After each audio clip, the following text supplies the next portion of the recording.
आज के इस शुभ अवसर पर मेरे साथ मंच पर उपस्थित श्रीमान आदर्श गोयल जी, राष्ट्रीय अध्यक्ष भारत विकास परिषद, श्री अमृत सागर मित्तल जी, सोनालिका ग्रुप के उपाध्यक्ष, श्री दुर्गादत्त शर्मा जी, राष्ट्रीय महासचिव भारत विकास परिषद, प्रोफेसर के अग्रवाल जी, राष्ट्रीय संरक्षक भारत विकास परिषद, और आज भारत विकास परिषद की 63वीं वर्षगांठ के अवसर पर आए हुए सभी सम्मानित सुज्ञजनों को मेरा नमस्कार, प्रणाम।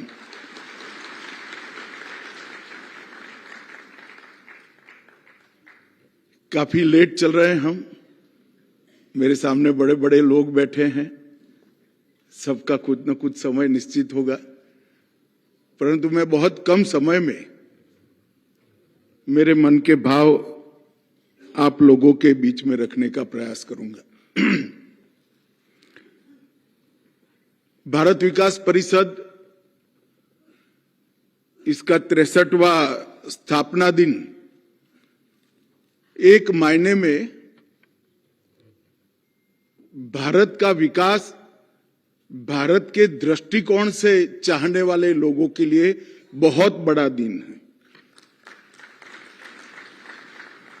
कोई भी संस्था 63 साल तक चलती है और निर्विवाद चलती है तो वो अपने आप में एक बहुत बड़ी बात होती है, मगर सेवा का काम करने वाली संस्था, सज्जन शक्ति का संगठन करने वाली संस्था जब 63 साल चलती है तो इसके पीछे काफी तपस्वियों का तप होता है, तभी जाकर चलती है। और व्यक्ति के जीवन में 63 साल एक पड़ाव होता है। लोग ऐसा कहते हैं कि अब काफी समय हो गया, परंतु संस्था के जीवन में 63 साल जो अच्छी संस्था होती है, अच्छे से काम करती है, संगठित स्वरूप से काम करती है, उसके लिए युवा अवस्था होती है। तो मैं निश्चित रूप से देख रहा हूं कि जब भारत की शताब्दी मनाई जाएगी स्वतंत्रता की, तब भारत विकास परिषद और उत्साह के साथ भारत के विकास में अपना योगदान देती रहेगी। विवेकानंद जी को, उनके विचारों को, उनके जीवन और कवन को आदर्श मानकर संस्था चली। समर्पण, संगठन और संस्कार, ये तीनों गुणों को एक प्रकार से संजोकर समाज की सज्जन शक्ति का संगठन करने का काम भारत विकास परिषद ने किया। और वो संगठन शक्ति से जो ऊर्जा निर्मित हुई,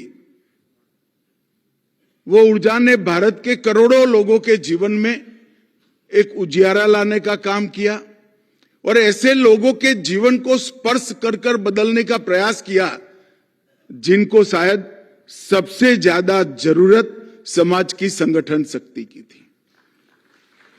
और एक प्रकार से भारत विकास परिषद के काम को अलग दृष्टि से देखे तो जिनको सेवा करनी है और जिनको सेवा की जरूरत है, ये दोनों के बीच में सेतु बनने का काम बहुत अच्छे तरीके से भारत विकास परिषद ने किया।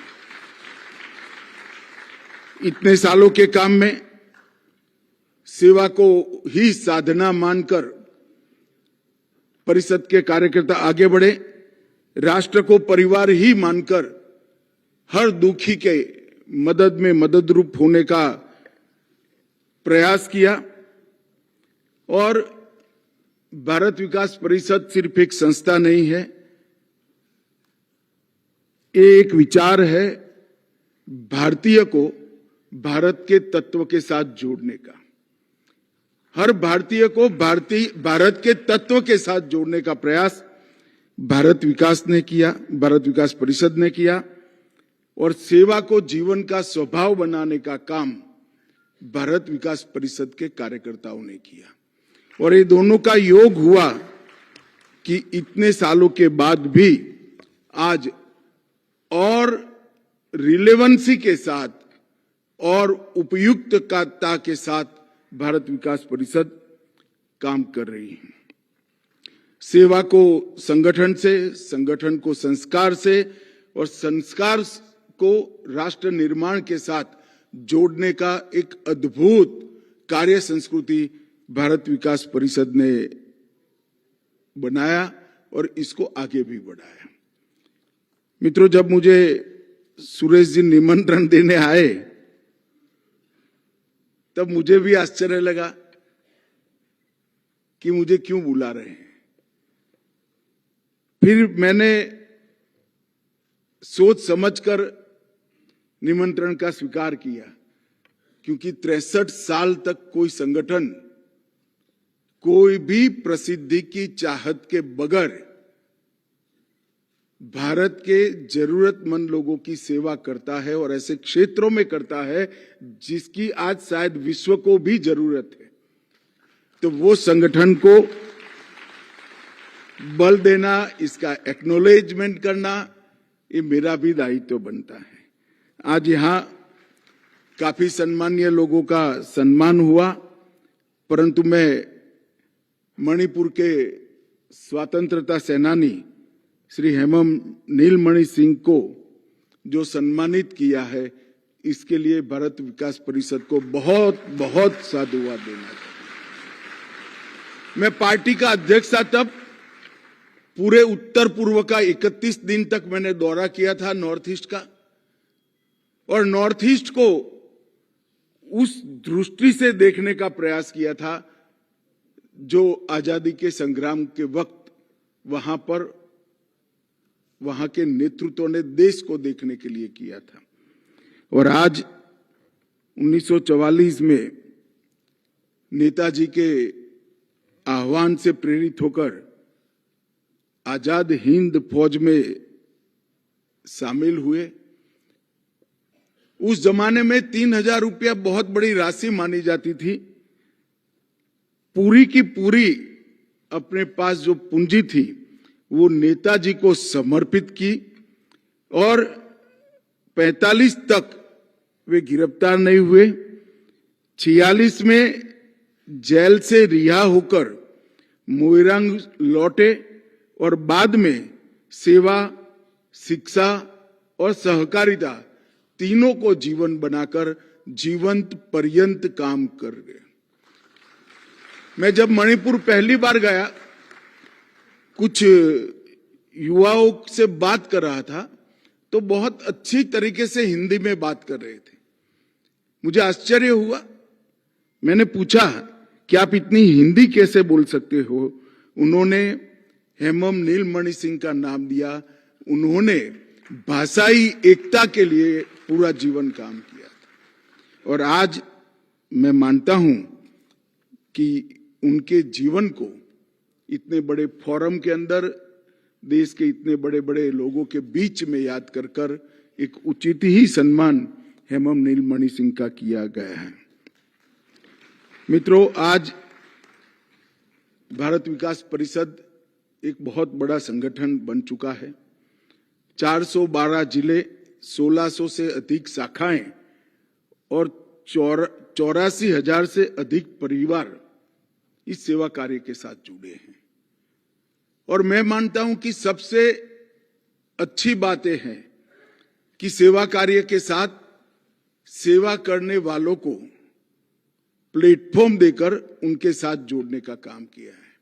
हर व्यक्ति के मन में एक भाव पड़ा है कि मेरे पास जो समय बचा है, मेरे पास जो पूंजी है, इसमें से कुछ को मैं जरूर समाज की सेवा में लगाऊं। मगर इस तरह के संगठन अब लुप्त होते जा रहे हैं जो ये भाव को परिशुद्ध रखते हुए अपने काम को आकार देते हैं। और भारत विकास परिषद एक ऐसा संगठन है जिन्होंने सेवा और संस्कार दोनों भाव को परिशुद्ध रखते हुए एक अच्छा प्लेटफॉर्म समाज के सेवा करने वालों को दिया है। भारत विकास परिषद के कार्यकर्ता आपदा में कभी राहत का हाथ बनकर आगे आते हैं, रोगियों के लिए कई सारे रोगों में सहायता के साथ रक्तदान शिविर चलाते हैं, गांव-गांव में संस्कार शिविर का आयोजन होता है और कई पाठशालाओं में भी संस्कार का दीप जलाने का काम भारत विकास परिषद ने किया है। मित्रों, आज जब मैं आया हूं तब मोदी जी ने हमारे देश के सामने 2047 में पूर्ण विकसित राष्ट्र और एक ऐसा राष्ट्र जो हर क्षेत्र के अंदर पूरे विश्व में सर्वप्रथम हो, ऐसा राष्ट्र, ऐसा महान भारत बनाने का संकल्पना हम सबके सामने रखा है। इसमें कल्पना भी है, संकल्प भी है और संकल्प को सिद्ध करने की कार्य योजना भी है। उन्होंने 5 बिंदु सबके सामने रखे। विकसित भारत का लक्ष्य, गुलामी के हर अंश से मुक्ति, अपनी विरासत पर गर्व, एकता और एकजुटता का भाव और नागरिकों में कर्तव्य की भावना का निर्माण। और मैं जब बारीकी से देख रहा था तो भारत विकास परिषद बहुत लंबे समय से ये 5 काम एक मूक सेवक की भांति कर रही है। मैंने जब भारत विकास परिषद के कामों का अध्ययन किया तब मुझे मालूम पड़ा, बहुत समय के बाद अजीत भाई यहां बैठे थे जो समुत्कर्ष चलाते थे, तब थोड़ा परिचय होता था, वो भी अजीत भाई से व्यक्तिगत संबंध के साथ। मैं भारत विकास परिषद के काम से कभी नहीं जुड़ा, परंतु जब मुझे सुरेश जी निमंत्रण देने आए तब मैंने थोड़ा पढ़ा, तब मालूम पड़ा कि 5 लक्ष्यों की पूर्ति के लिए 63 साल पहले ही भारत विकास परिषद ने बहुत अच्छे तरीके से शुरुआत करी और उसको आगे बढ़ा। और मैं मानता हूं कि ये 11 साल जब भी देश के इतिहास में परिवर्तन की चर्चा होगी, मोदी जी के प्रधानमंत्री के रूप में 11वां साल है। 11 साल को बहुत अच्छे तरीके से इतिहासकारों ने सुवर्ण अक्षरों से अंकित करना पड़ेगा, क्योंकि ये 11 साल में 55 करोड़ से ज्यादा ऐसे भारतीय परिवार जिनके पास परिवार में एक भी बैंक अकाउंट नहीं था, ऐसे लोगों को बैंक अकाउंट पहुंचाने का काम नरेंद्र मोदी सरकार ने किया। 15 करोड़ घर जहां पर शुद्ध पीने का पानी नहीं था, वहां 15 करोड़ घरों में शुद्ध पीने का पानी पहुंचाने का काम भारतीय जनता पार्टी की नरेंद्र मोदी सरकार ने किया। 12 करोड़ से अधिक घर, वहां शौचालय का निर्माण किया। पहली बार मैं देवरिया में एक मां के घर पर गया, उसने कहा 8वीं पीढ़ी है भैया, मेरे घर में शौचालय आ गया, आज इससे बड़ा कोई मेरे लिए खुशी का दिन नहीं होगा। जिनके घर में युवा बच्चियां हैं, उनके घर में शौचालय ना हो, उनकी वेदना को हम इस सभागार में बैठकर समझ नहीं सकते हैं। वही समझ सकता है जिसने गरीबी को देखा है और सेवा का संकल्प लिया है। 10 करोड़ से अधिक घरों में चूल्हे निकालकर गैस का सिलेंडर दिया। 4 करोड़ से अधिक लोगों को खुद का घर ही दे दिया और कई सारी मुद्रा योजना की लोन दी, जो करोड़ों की संख्या में दी है, जिसमें 2/3 मातृशक्ति को लोन देकर उनको देश के विकास के साथ जोड़ने का काम किया और लखपति दीदी के माध्यम से आज उनको आगे बढ़ा रहे हैं। सेवा का ये भाव, सेवा का ये संकल्प नरेंद्र मोदी सरकार ने कोई बड़े नारे दिए बगैर चुपचाप 11 साल में एक मुख्य सेवक की भांति इस सरकार ने काम किया है। और वो नरेंद्र मोदी जी की, भारतीय जनता पार्टी की सोच के कारण जमीन पर उतरा है। मित्रों, आज मैं यहां पर आया हूं तब एक बात जरूर कहना चाहता हूं। मोदी जी ने कहा कॉलोनियल लेगेसी से मुक्ति पाना, ढेर सारे काम हुए। मैं इतना थोड़ा लेट भी चले, मैं ज्यादा बोलना नहीं चाहता, मगर राजघाट का नाम जब कर्तव्य पथ रखते हैं तो करोड़ों नागरिकों को संविधान ने अपने जो कर्तव्य दिए हैं इसकी याद दिलाते हैं। लोकतंत्र के अंदर डिमांड को ही अपनी राजनीति करने का जरिया बनाने वालों के बीच में कोई व्यक्ति जब कर्तव्य की याद दिलाता है तो संविधान की स्पिरिट जमीन पर उतरती है। एक इंडिया गेट पर जब सुभाष बाबू की मूर्ति लगती है, मैंने कई लोगों के आंख में आंसू वो कार्यक्रम में देखे हैं कि आज ही एक प्रकार से भारत स्वतंत्र हुआ, क्योंकि आज यहां पर सुभाष बाबू की मूर्ति लगी है। नौसेना का चिन्ह अंग्रेज जो छोड़कर गए थे वही था। वो चिन्ह को बदलकर, छोटा सा बदलाव, एक चिन्ह ही तो बदला है, मगर अंग्रेज सेना के चिन्ह को बदलकर जब शिवाजी महाराज की नौसेना का चिन्ह इस पर लगता है तो हर भारतीय को गर्व होता है। राष्ट्रीय युद्ध स्मारक का निर्माण, आजादी के बाद शहीद हुए सारे सैनिकों के याद में एक बड़ा युद्ध स्मारक बनाया गया। संसद में सेंगोल की स्थापना और एक परिकल्पना रखी कि भारत किस दिशा में आगे जाना है, भारत को किस दिशा में आगे जाना है। और जब संसद में सेंगोल मोदी जी के हाथों से रखा जा रहा था, मैं इसका साक्षी हूं। मेरे जैसे करोड़ों भारतीयों के मन में एक याद ताजा हो गई कि जो भारत की कल्पना हमारे मनीषियों ने की थी, इस रास्ते पर हम आगे निकल चुके हैं। अंडमान निकोबार में अंग्रेजों के नाम से दिए हुए द्वीपों को सुभाष द्वीप और शहीद द्वीप नाम दिया। 21 ऐसे द्वीप जिनको भारत ने, जिनको परमवीर चक्र दिया है, ऐसे सेनानियों के नाम से दिया गया। और रेसकोर्स रोड का नाम बदलकर लोक कल्याण मार्ग रखने का काम भी एक प्रकार से बहुत बड़ा परिवर्तन का द्योतक है। मोदी जी ने विरासत और विकास दोनों को एक साथ कोई द्वंद्व के बगैर आगे चला है। कई सारे वामपंथी मित्र पूछते हैं कि राम मंदिर बनाने से देश का क्या भला होगा।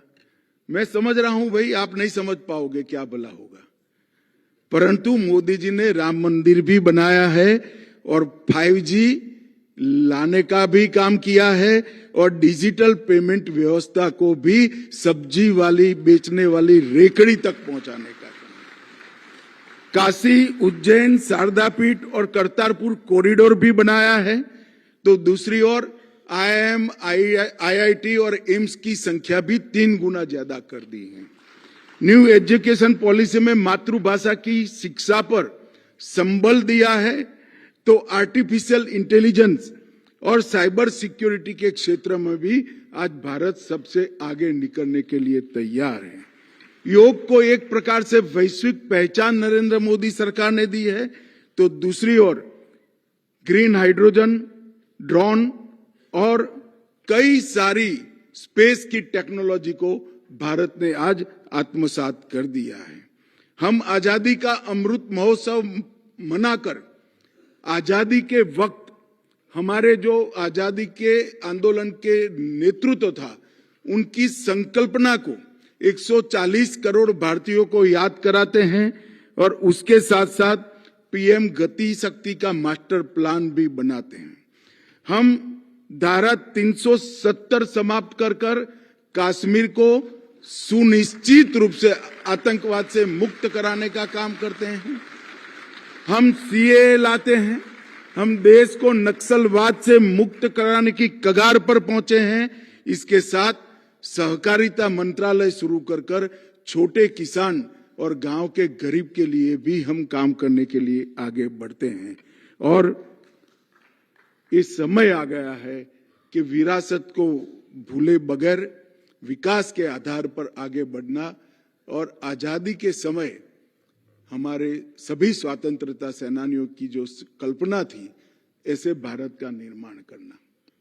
और मैं स्पष्ट रूप से मानता हूं, सरकारें अकेली सारी समस्याओं का समाधान नहीं कर सकती। जब तक कई सारे सेवा से जुड़े संगठन यही रास्ते पर चले, एक ही रास्ते पर चले, एक ही लक्ष्य की ओर चले, एक ही दिशा में चले। और मुझे बहुत आनंद है कि भारत विकास परिषद ये युग शुरू होने से पहले से ही ये रास्ता पकड़कर इस पर चली है, आज भी चल रही है, आगे भी चलेगी। और जब महान भारत की रचना 2047 में होगी, शायद इस सभागार में से बहुत कम लोग होंगे, परंतु मुझे विश्वास है उस वक्त भी भारत विकास परिषद थके बगैर यही रास्ते पर चलती होगी। आप सभी ने मुझे यहाँ बुलाया, मेरे हाथों से बहुत बड़े बड़े महानुभावों का सम्मान किया और मेरा भी आप लोगों ने सम्मान किया, इसलिए हृदय से आप लोगों का धन्यवाद करता हूं। भारत माता की जय, वंदे मातरम।